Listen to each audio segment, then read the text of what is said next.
አንድ ባዶ እግሩን የሆነና የተራበ ሕፃን በድብቅ ወደ አንድ ትልቅ ግቢ ዘልቆ በመግባት የቢሊዮነሩን ልጅ በዝምታ ተቀምጣ አያት። ፊቱ በሐዘን ተከቦ ነበር። ከዚያም ማንም ያልጠበቀው ነገር አደረገ። ለገንዘብም ሆነ ለምግብ ሳይሆን እሷን ለማሳቅ ብቻ መደነስ ጀመረ።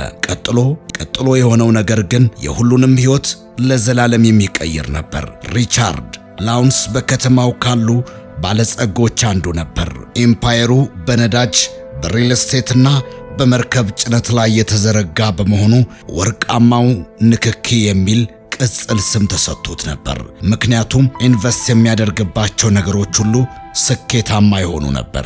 ነገር ግን በባናና ሃይላንድ በሚገኘው ግዙፍ መኖሪያ ቤት ግንብ ውስጥ ትልቁ ትግል ከንግድ ጋር አልነበረም። ሳቋን ዳግመኛ ለመስማት የናፈቀው የልጄ ዝምታ ነበር። ብቸኛ ልጁ አማንዳ በአንድ ወቅት ብሩህና ንቁ የ8 ዓመት ልጅ ነበረች። ነገር ግን የተወደደች ሚስቱ ኤልዛቤትን ሕይወት በቀጠፈው የአስከፊ የመኪና አደጋ ምክንያት አካሏ ሽባ ሆኖ ቀርቷል። በአንድ ወቅት ሳቋ በቤት ውስጥ እንደ ሙዚቃ ይናፈስ ነበር። በአትክልት ስፍራ ውስጥ ቢራቢሮችን እያሳደደች ትሮጥ ነበር። አሁን ግን በመስኮት በኩል እያየች በተሽከርካሪ ወንበር ላይ በዝምታ ተቀምጣለች። መንፈሷም ደብዝዟል። መጀመሪያ ላይ ሪቻርድ በሀብቱ ሊታገለው ሞከረ። ለቀዶ ጥገና ወደ ህንድ፣ ለቴራፒ ወደ ጀርመን፣ ለተራቀቀ ሕክምና ደግሞ ወደ አሜሪካ ወሰዳት። እያንዳንዱ ሙከራ ግን በተመሳሳይ ተስፋ አስቆራጭ ውጤት ተጠናቀቀ። የአማንዳ ፈገግታ ጠፋ፣ ሳቋም ከሰመ። ሞግዚቷ ወደ አትክልት ስፍራ ስታወጣት ካልሆነ በስተቀር ከክፍሏ አትወጣም ነበር። ሪቻርድ በዓለም ፊት ኩሩና ቀዝቃዛ ቢመስልም በየቀኑ ልቡ ይሰበር ነበር። አንድ ቀን ከሰዓት ግን ያልተጠበቀ ነገር ተከሰተ። አማንዳ በአትክልት ስፍራ ውስጥ ተቀምጣ ወደ በሩ ትኩር ብላ ስታይ በዓይኗ ጥግ ላይ አንዲት እንቅስቃሴ አስተዋለች። አንድ ባዶ እግሩን የሆነና ጨርቁን የጣለ ሕፃን በቁንጣዎቹ መካከል ባለው ትንሽ ክፍተት በኩል በዝምታ ገባ። ሸሚዙ ተቀዷል። ቁምጣውም ለቀጭን ሰውነቱ በጣም ትልቅ ነበር። ጸጉሩ የተዝረከረከ፣ ጉልበቶቹም በጎዳና ሕይወቱ የተጎዱ ነበር። ነገር ግን አማንዳን ሲመለከት አይኖቹ በደስታ ይንጸባረቁ ነበር። ከዚያም ምንም ሳይናገር መደነስ ጀመረ። ዳንሱ ፕሮፌሽናል ወይንም በቲቪ የሚታይ አይነት አልነበረም። እርምጃዎቹ የተጋነኑና የሚያስቁ፣ እጆቹ እንደ ቀልደኛ የሚወዛወዙ፣ ሰውነቱም በሚያስቅ ሁኔታ። በመጀመሪያ አማንዳ ዝም ብላ ተመለከተችው። ከዚያም ትንሽ ሳቅ ከከንፈሯ አመለጠ። ልጁ አይኖቿን እያለመለመ ሊወድቅ ሲል ራሱን እንደሚያድን ሰው ሆኖ በቲያትራዊ ሁኔታ ይንቀሳቀስ ነበር። አማንዳ እጆቿን አጨበጨበች። ከዚያም እንደ ተአምር ሳቋን ለቀቀችው። ይህ ዝም ብሎ ፈገግታ ሳይሆን በመላው ግቢ ውስጥ የሚያስተጋባ እውነተኛ ሳቅ ነበር። ልጁም ፈገግ ብሎ ዳንሱን አፋጠነው። ይሽከረከራል፣ ይዘላል፣ እንደ ሰርከስ ሰራተኛ በሳሩ ላይ ይንከባለላል። የአማንዳ ሳቅ እየጨመረ ሄደ። ስሙ ኮላ ነበር። ቢያንስ ሰዎች ሲጠይቁት የሚሰጠው ስለሱ ታሪክ የሚያውቅ የለም። በሰፈር ውስጥ የሚያውቁት ነገር ቢኖር ኮላ ቤት እንደሌለው ብቻ ነው። አንዳንድ ምሽቶች ከባስ ፓርኩ አጠገብ ካለው ድልድይ ስር ያድራል። ሌላ ጊዜ ደግሞ ባልተጨረሱ ሕንፃዎች ጥግ ይደበቃል። ወላጅም ሆነ ዘመድ የለውም። ከደረቅ ኮንክሪት በቀር አልጋ የለውም። ኮላ ሕያው አድርጎ የሚያቆየው አንድ ነገር ብቻ ነበር። እሱም ደስታው። ረሃብ ሲጸናበትና እንቅልፍ ሲብሰው ይደንሳል። ሹፌሮች በትራፊክ መብራት ላይ ሲለምን ሲጮሁበት ይደንሳል።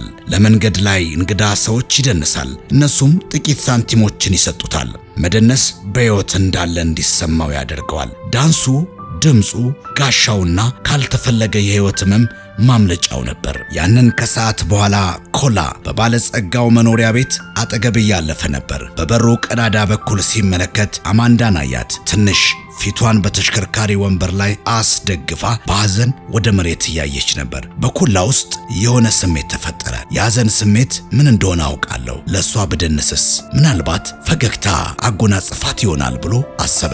ስለዚህ በቁጥቋጦው በኩል ገባ። በሚያስቁ እንቅስቃሴዎቹ መደነስ ጀመረ።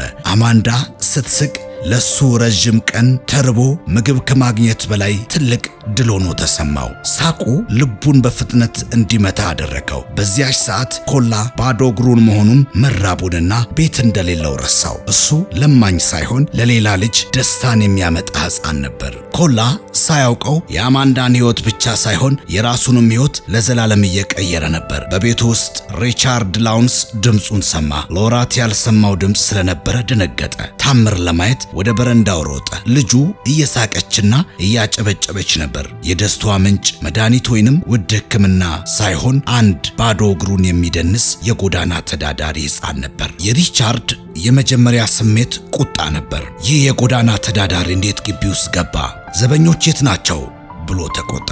ነገር ግን አማንዳን አያት። ፊቷ በደስታ በርቷል። እጆቿም ለወራት ታይቶ በማይታወቅ ጉልበት ያጨበጭባሉ። የጎበጠው ጀርባዋ ቀጥ ብሏል። ሪቻርድ በቆመበት ቀዘቀዘ። በሚሊዮን የሚቆጠር ገንዘብ አውጥቶ ያላገኘውን ውጤት ይህ ሕፃን በ10 ደቂቃ ውስጥ አመጣው። ሪቻርድ ከአንድ የእብነበረድ ምሰሶ ጀርባ ሆኖ በዝምታ ይመለከት ነበር። ደረቱ በቁጣ ሳይሆን ሊረሳው በነበረ ተስፋ ተሞላ። ኮላ በሚቀጥለው ቀን በተመሳሳይ ሰዓት ተመለሰ። ሊሰርቅ ሳይሆን አማንዳን የማሳቅ ዓላማ ሚሽን ይዞ ነበር። የሪቻርድን ቁጣ በመፍራት ትንፋሹ ቢያዝም አማንዳ አባዬ እባክህ አታባረው በማለት ተማጸነች። ሪቻርድ ሕፃኑን በቀረቤታ ተመለከተው። ሸሚዙ ተቀዷል። ሰውነቱ ከረሃብ የተነሳ ከስቷል። ጉልበቱ ላይ ጠባሳዎች አሉ፣ ግን አይኖቹ ጽኑ ነበሩ። ስምህ ማን ነው ሲል ሪቻርድ ጠየቀ። ኮላ ሲል መለሰ ሕፃኑ። ለምን እዚህ መጣ?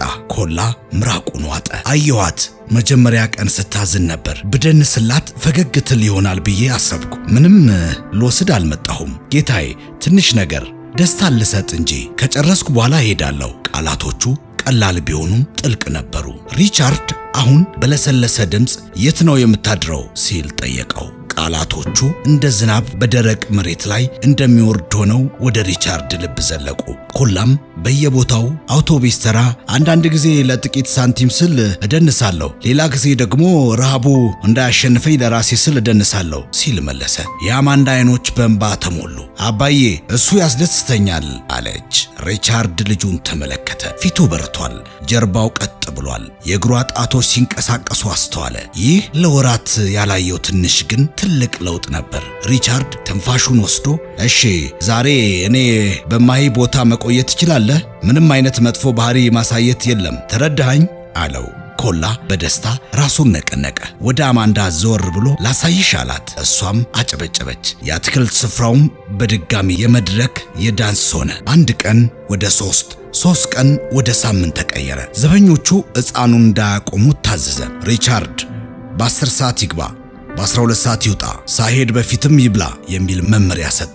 ኮላ በየቀኑ በአዳዲስ ሐሳቦች ይመጣ ነበር። እንደ እንዝርት ይሽከረከራል። በአውቶቡስ ተራ የያዛቸውን አስቂኝ ታሪኮች ይተርካል። የአሽከርካሪዎችን ንዝንዝ በትወና ያሳያል። አማንዳ በትከሻዋ እስክትናወጥ ድረስ በሳቅ ያፈርሳታል። ነገር ግን ነገሩ ሳቅ ብቻ አልነበረም። አማንዳ የኮላን እንቅስቃሴ ለመቅናት ስትሞክር እጆቿ እየጠነከሩ መጡ። ድምጿ በራስ መተማመን እየጨመረ መጣ። አልፎ ተርፎ እሱ በሳሩ ላይ ሲሽከረከር እሷ ተሽከርካሪ ወንበር ላይ ለማሽከርከር ትሞክር ነበር። ሪቻርድን ሁሉ በዝምታ ይታዘባል። ኮላ ዳንሱን ከመጀመሩ በፊት ምንም ነገር አለመጠየቁ፣ ሁልጊዜም አማንዳ ፈገግ ማለቷን ማረጋገጡና ከጭብጨባ ውጪ ምንም አለመፈለጉ አስገረመው። ምግብ ሲቀርብለት በቀን እንደሚበላ ሰው በስርዓት ይበላ ነበር። አመሻሽ ላይ ከሄደ በኋላ አማንዳ ብዙ ማውራት ጀመረች። አባዬ ዛሬ በእግሬ ጣቶች ላይ የሆነ ስሜት ተሰማኝ፣ አባዬ ነገ ይመጣል ትለው ነበር። በመደበኛ ምርመራ ወቅት በአማንዳ ለውጥ ተገረመ። ተነሳሽነቷ ተመልሷል። ይህ አይነቱ ስሜት ለማገገም ትልቅ መንገድ ይከፍታል። የምታደርጉትን ነገር ቀጥሉበት አላቸው። በአንድ ተራ ከሰዓት በኋላ ግን ታምር ተከሰተ።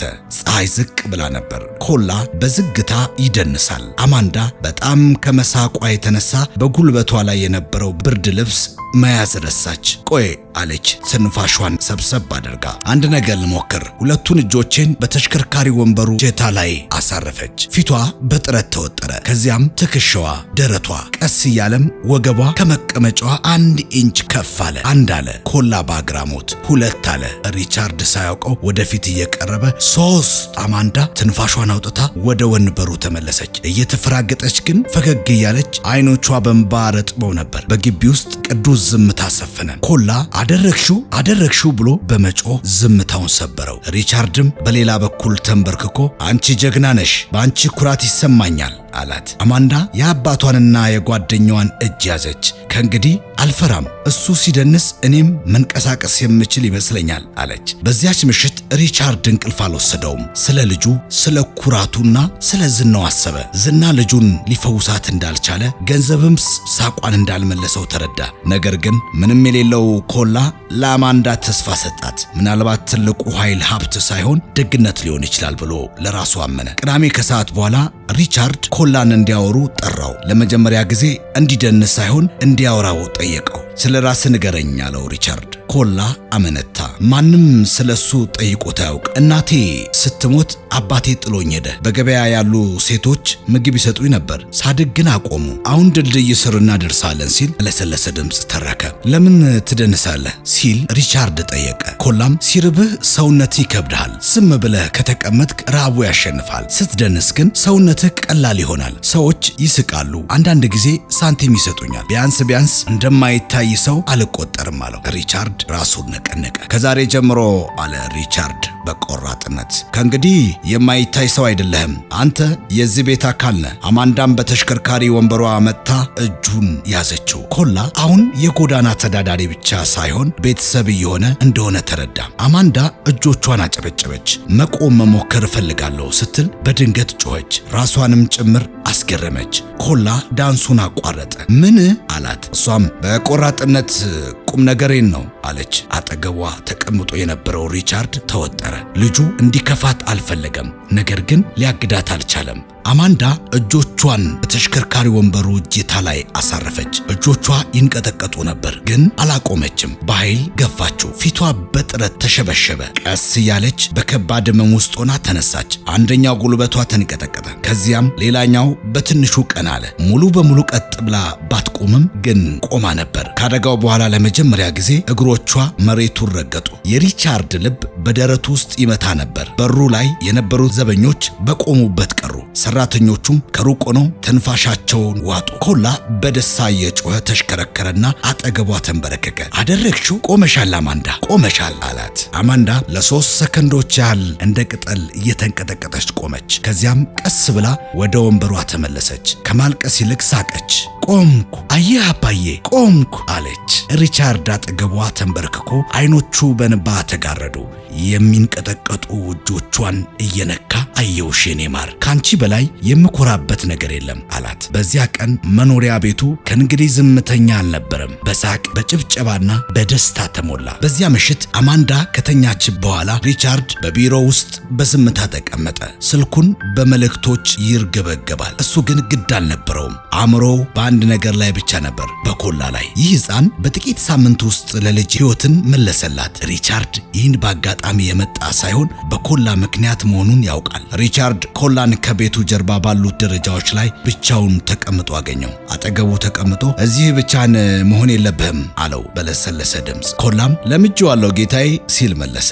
ሪቻርድ ግን በጽኑ ድምፅ ከእንግዲህ አይለመድም አለው። ይህ አሁን ቤት ነው። አንተ የዚህ ቤት አካል ነህ። በቀን 3 ጊዜ ትበላለህ፣ ወደ ትምህርት ቤት ትሄዳለህ እና ከእንግዲህ የት እንደምታድር አታስብም። ኮላ አይኖቹ ተከፈቱ። በለሆሳስ አመሰግናለሁ ጌታዬ አለ። ሪቻርድ ወደ ኮላ ዞሮ አይኖቹ እያበሩ እንዲህ አለው፣ ሰማኸኝ ኮላ፣ ለልጄ የሰጠኸው ነገር ምን እንደሆነ አውቃለሁ። ገንዘብ፣ ዶክተር ወይንም መድኃኒት ሊሰጣት የማይችለውን ነገር ሰጣት። እሱም ተስፋ ነው። ተስፋ የሚሰጥ ሰው ደግሞ መታወቅ ብቻ ሳይሆን መወደድ የሚገባው ሰው ነው። ኮላ በሕይወቱ ለመጀመሪያ ጊዜ እንደ ሰው መታየቱ ተሰማው። አይኖቹን በእንባ ረጠቡ። በዚያች ምሽት በሞቀ አልጋ ላይ ቤቴ ብሎ ሊጠራው በሚችል ጣራ ስር ተኛ።